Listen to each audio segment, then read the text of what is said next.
Assalamualaikum warahmatullahi wabarakatuh dan salam sejahtera. Saya Muhammad Syamim Syafiq bin Syamsul Amri, merupakan seorang siswa guru dari Institut Pendidikan Kampus Kota Baru yang mengambil jurusan Bahasa Melayu. Okey, hari ini saya akan menghasilkan sebuah video yang bertujuan untuk mempromosikan bahan pembelajaran digital dan multimedia melalui poster yang telah saya hasilkan. Okey, poster yang telah saya hasilkan ini merupakan ringkasan daripada aplikasi Google Site yang telah saya hasilkan sebelum ini. Google Site ini merupakan berkonsepkan kepada model Azure. Model Azure merupakan model di mana model pembelajaran yang membantu para guru, murid-murid untuk memudahkan proses sesi pengajaran dan pembelajaran harian. Okay, dalam model Azure ni terdapat beberapa ciri. Yang pertama adalah analisis ciri-ciri pelajar. Yang kedua, menyatakan objektif. Yang ketiga, memilih kaedah, media dan bahan. Yang keempat, menggunakan media dan bahan. Yang kelima, memerlukan penyertaan pelajar. Dan yang keenam, menilai dan menggunakan kaji. Okay, kesemua ciri-ciri model Azure ini merupakan aspek-aspek yang penting untuk memudahkan proses pengajaran-pelajaran dalam harian. Okey, hari ini saya akan teruskanlah dengan isi-isi poster yang telah saya hasilkan. Okey, tajuk poster yang telah saya hasilkan merupakan pembelajaran multimedia. Okey, fokus yang ditekankan dalam poster saya ini adalah pembelajaran yang memanfaatkan teknologi dalam aspek interaktif dan afektif. Kenapa saya cakap begitu? Kerana pembelajaran multimedia ini merupakan satu pembelajaran yang telah berevolusi daripada pembelajaran abad sebelum ni kepada abad kini. Okay, pembelajaran multimedia ini merupakan pembelajaran yang memfokuskan kepada teknologi dan memudahkan para guru dan murid dalam proses pengajaran dan pembelajaran. Dalam pembelajaran multimedia ini juga terdapat dua ataupun lebih ciri-ciri yang ditekankan, antaranya adalah afektif dan interaktif. Interaktif ini merupakan interaksi antara guru dan murid ataupun murid dan guru. Dalam interaksi ini jugalah terdapat hubungan dua hala di mana ada perkongsian maklumat dan pencetusan idea daripada kedua-dua belah pihak. Okey, ciri yang seterusnya adalah afektif. Afektif ini merupakan nilai dan norma yang perlu diwujudkan dalam diri murid-murid lah. Okay, mereka afektif juga. Murid-murid ini dapat bertingkah laku dengan baik dan berfikir secara rasional terhadap dalam penyelesaian masalah tertentu. Okay, seterusnya saya akan sebenarnya dalam poster ini juga terdapat beberapa objektif yang ditekankan adalah, yang pertama adalah objektif ini saya menekankan kepada kesesuaian dalam RPH. Jika dilihat pada Google Site yang telah saya hasilkan, saya menggunakan RPH atau perancangan pengajaran harian bagi subjek Bahasa Melayu tahun 4. Okey, dalam Google Site saya itu terdapat objektif-objektif yang perlu diikuti oleh guru untuk memungkinkan pelajar ini mengikuti dalam pembelajaran langsung lah. Okey, dalam kesesuaian objektif ini, saya juga telah menghasilkan beberapa aktiviti-aktiviti yang telah membolehkan pelajar ini turut bersama dalam mencapai objektif pembelajaran. Okey, seterusnya saya akan teruskan dengan objektif seterusnya. Objektif seterusnya adalah menggalakkan interaktif murid. Okey, kenapa saya cakap macam tu? Kerana pada abad kini kebanyakan daripada murid-murid kurang berinteraksi dengan guru-guru. Jadi, melalui bahan pelajaran multimedia ini, murid-murid ini bebas menyertakan pandangan, menyertakan masalah dan boleh bekerjasama dalam satu kelompok melalui teknologi. Contohnya seperti Google Meet, di mana cikgu akan membuka satu ruang untuk pelajar menyertakan pandangan ataupun idea setelah pengajaran telah habislah. Jadinya murid ini dapat memberikan idea-idea yang mereka simpan sebelum ini dengan secara bebas.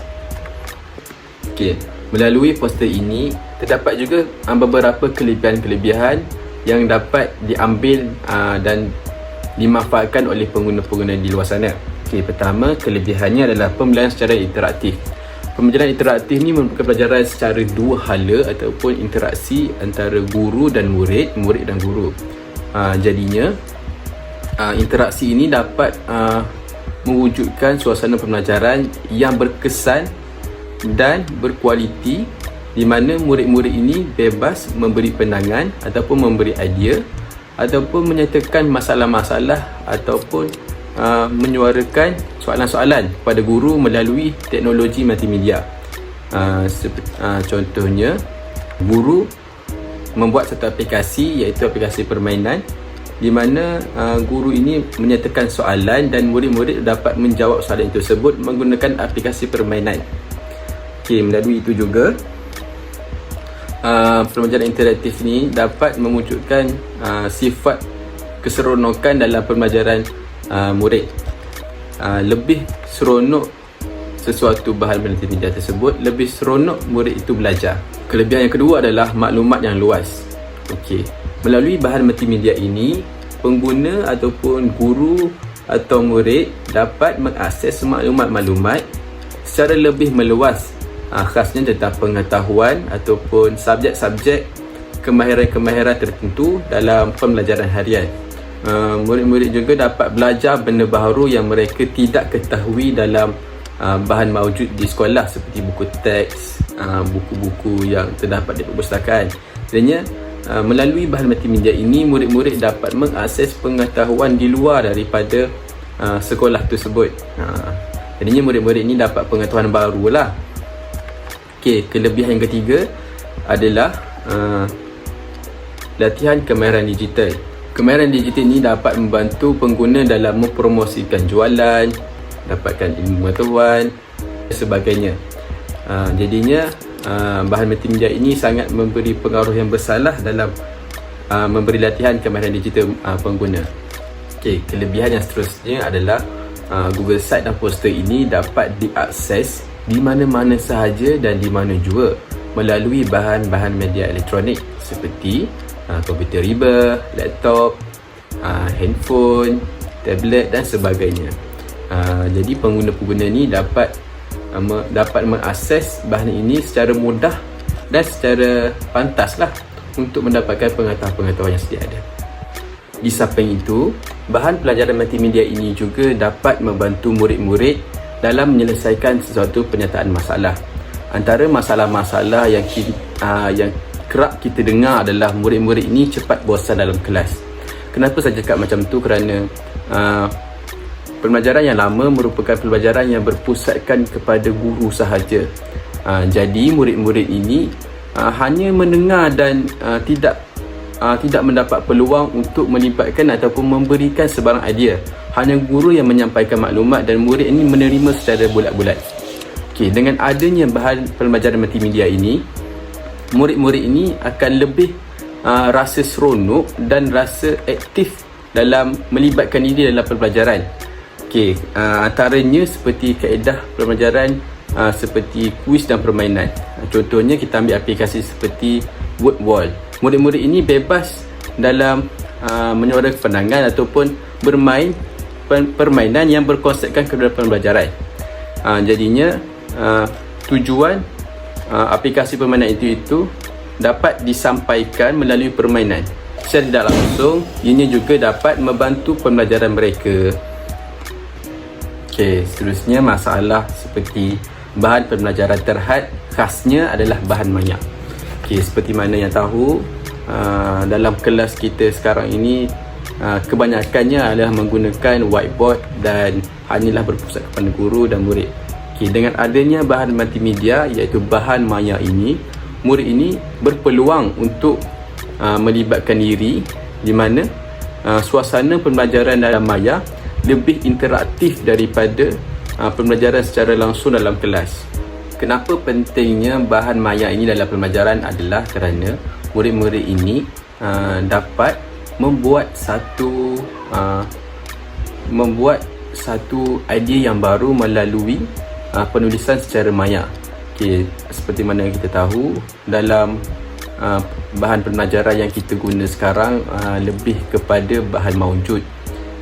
Kalau ada pembaharuan dalam pembelajaran kita seperti bahan multimedia. Pembelajaran ini telah diperbaharui dan mudah untuk mereka faham tentang sesuatu tajuk pembelajaran. Untuk masalah yang ketiga adalah penyertaan masalah suasana pembelajaran yang kurang memberangsangkan.